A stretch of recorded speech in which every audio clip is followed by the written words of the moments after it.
அதிகாரம் 7.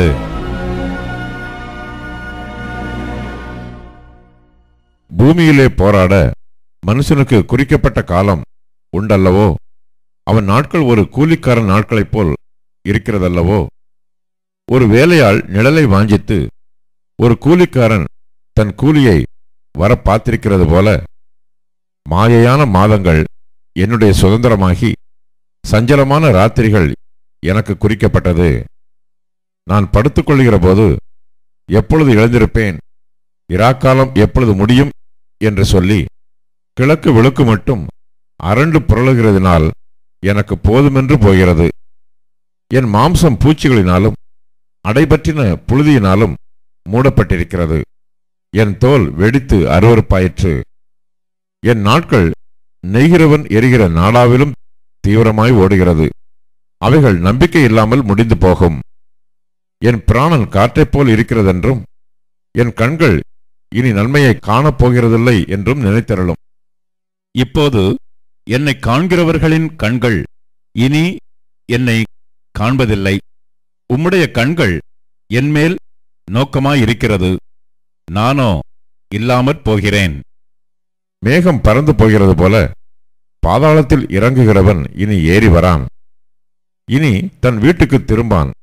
அவன் ஸ்தலம் இனி அவனை அறியாது. ஆகையால் நான் என் வாயை அடக்காமல் என் ஆவியின் வேதனையினால் பேசி என் ஆத்துமத்தின் கசப்பினால் அங்கலாய்ப்பேன்.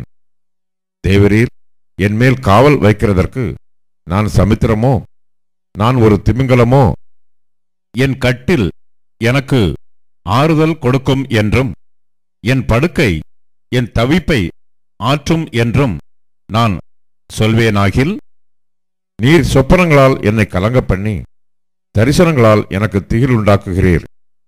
அதனால் என் ஆத்துமா நெருக்குண்டு சாகிறதையும் என் எலும்புகளோட உயிரோடு இருக்கிறதை பார்க்கிறோம் மரணத்தையும் விரும்புகிறது.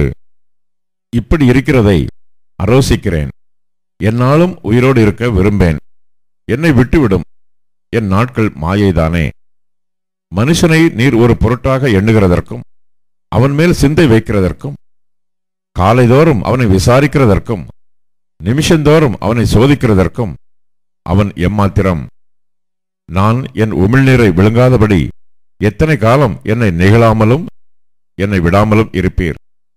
மண்ணுயிரை காப்பவரே, பாவம் செய்தேனானால் உமக்கு நான் செய்ய வேண்டியது என்ன? நான் எனக்குத்தானே பாரமாய் இருக்கும்படிக்கு நீர் என்னை உமக்கு இலக்காக வைத்தது என்ன? என் மீறுதலை நீர் மன்னியாமலும் என் அக்கிரமத்தை நீக்காமலும் இருக்கிறது என்ன? இப்பொழுதே மண்ணில் படுத்துக்கொள்ளுவேன். விடியற் காலத்திலே என்னை தேடுவீரானால் நான் இரேன் என்றான்.